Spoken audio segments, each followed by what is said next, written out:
my review of Like a Dragon Gaiden, the man who erased his name.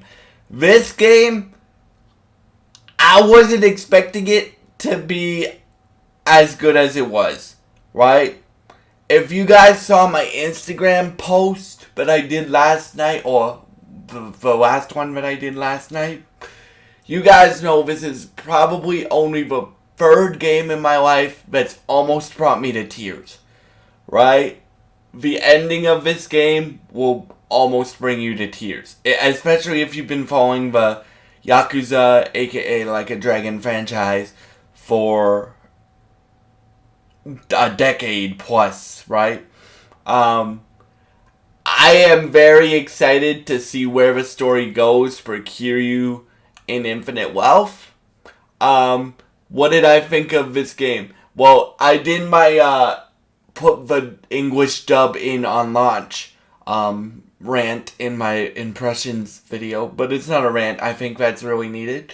But the performance that Yang Ya gave as Kiryu Kazuma was incredible.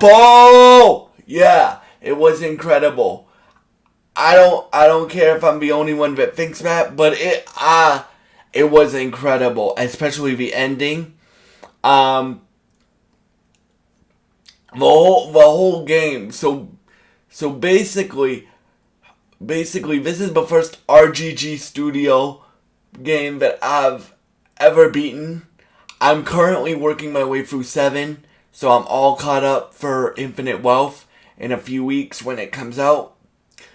I cannot wait for Infinite Wealth to see where Kiryu's story goes, and I'm really starting to really like Ichimon, or Ichi as well, for that character.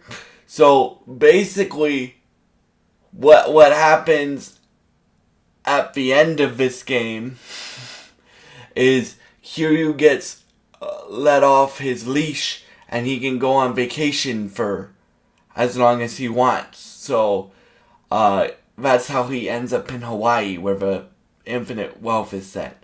But this game, guys, is incredible. Like, the twists that come in this game, you can't see them coming.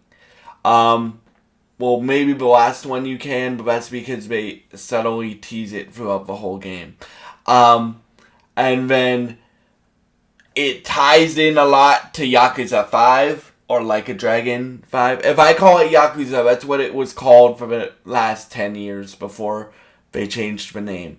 So, it ties in a lot to Like a Dragon 5, aka Yakuza 5. It's basically like an appetizer before the main course of Infinite Wealth. But I feel like this is a mandatory play for anybody that's a fan of Like a Dragon, the franchise.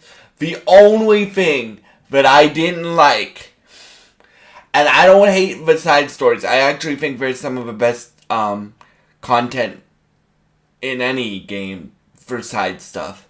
But I don't like it when you're forced to do side stuff in the main story. I think if you want to do side stuff, you can do the side stuff. Like Infinite Wealth, I'm taking my sweet time with that game.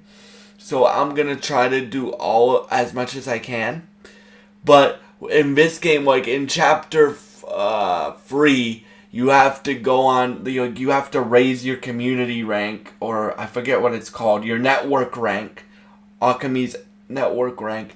That's the only part I didn't like, because you were forced into doing side stuff.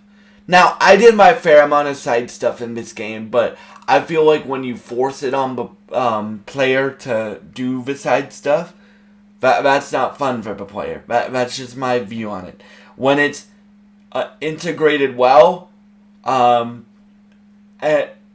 stuff like that, then it's phenomenal, and